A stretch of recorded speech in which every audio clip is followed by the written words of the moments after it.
देश के 6 राज्यों पर एक महातूफान ताउते का खतरा है। थोड़ी देर पहले यह तूफान महाराष्ट्र के करीब पहुंच गया। अगले 40 घंटे तक मुंबई से गुजरात तक इस सुपर साइक्लोन का डर बना रहेगा। मुंबई में आज से लेकर कल तक तेज बारिश और हवाओं से नुकसान हो सकता है और जब यह तूफान गुजरात पहुंचेगा तो इसकी रफ्तार 175 किलोमीटर प्रति घंटा तक पहुंच जाएगी। इस तूफान से गुजरात में कितनी तबाही होगी इसकी कल्पना नहीं की जा सकती है। कोरोना से परेशान हिंदुस्तान के इस नए खतरे पर देखिए हमारी ये खास रिपोर्ट।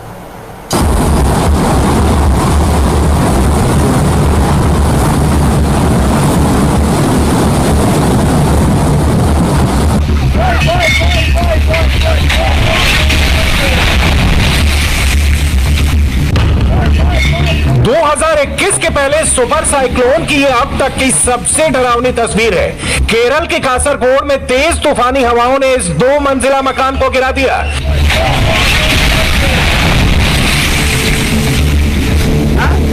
चक्रवात की वजह से खतरा पहले ही बढ़ गया था, इसलिए घर पहले से ही खाली करवा लिया गया था।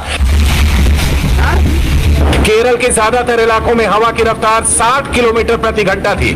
चक्रवाती तूफान के हिसाब से ये स्पीड काफी कम थी, लेकिन इस रफ्तार पर भी तूफान ने तबाही मचा दी। केरल के बाद कर्नाटक पहुंचे टाउटे की ताकत और बढ़ गई। मंगलुरु में तूफान के बाद आई बाढ़ में एक अंडर कंस्ट्रक्शन ब्रिज बह गया। करीब 200 करोड़ रुपए के इस प्रोजेक्ट में 70 मजदूर काम कर रहे थे। इन सभी लोगों को सुरक्षित जगहों पर पहुंचाया गया है। यहां तूफान के असर से 24 घंटे पहले ही भारी बारिश हो रही थी। इसकी वजह से नेत्रावती नदी में पानी का लेवल अचानक बढ़ गया और कंस्ट्रक्शन मटेरियल के साथ साथ मशीनें भी इस बेमौसम बाढ़ में बर्बाद हो गई। चक्रवाती तूफान का खतरा गोवा में भी दिखा। यहां समंदर में डरावनी ऊंची लहरें उठ रही हैं। तूफानी हवाओं के साथ तेज बारिश भी हो रही है। हवा की रफ्तार इतनी तेज है कि पणजी में बड़े बड़े पेड़ों ने तूफान के सामने सरेंडर कर दिया। पेड़ गिरने से कई जगह गाड़ियां भी दब गईं और दीवारें भी ढह गईं। उसका ज्यादातर भी इफेक्ट गोवा के दोनों डिस्ट्रिक्ट में, पूरे कोस्टल बेल्ट में ही हुआ और इसके बाद में रूरल बेल्ट में भी उसका हमें इफेक्ट ज्यादातर के दिखा।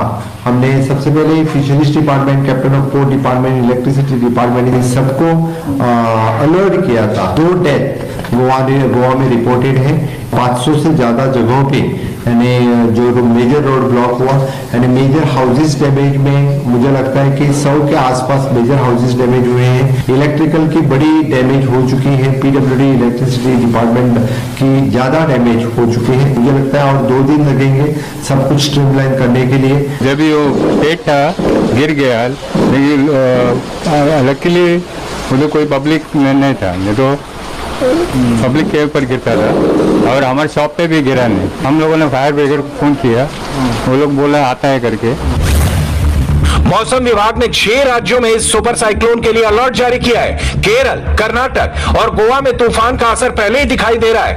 इस समय टाउटे साइक्लोन गोवा से आगे बढ़ चुका है, इसलिए महाराष्ट्र, गुजरात और दमन दीव पर सबसे ज्यादा खतरा मंडरा रहा है। मौसम विभाग के मुताबिक अब से कुछ घंटों बाद यानी 17 मई तक टाउटे एक खतरनाक तूफान में बदल जाएगा और इसमें 160 किलोमीटर प्रति घंटे की रफ्तार से हवाएं चलेंगी।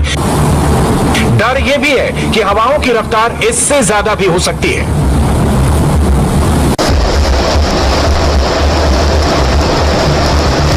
ये तो सिर्फ ट्रेलर है।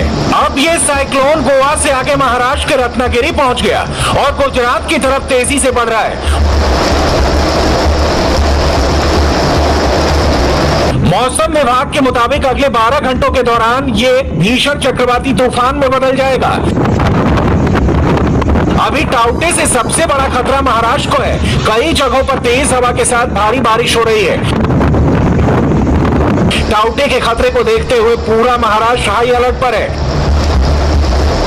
मुंबई भी इस तूफान से निपटने के लिए पूरी तरह से तैयार है। आज हम लोग ये हमारा बीएमसी का कंट्रोल रूम, इसमें जो 5 से 6 हजार के ऊपर पूरे मुंबई में लगाए हुए जो हमारे सीसी कैमरे और आने वाले सीसी कैमरे से मिलने वाली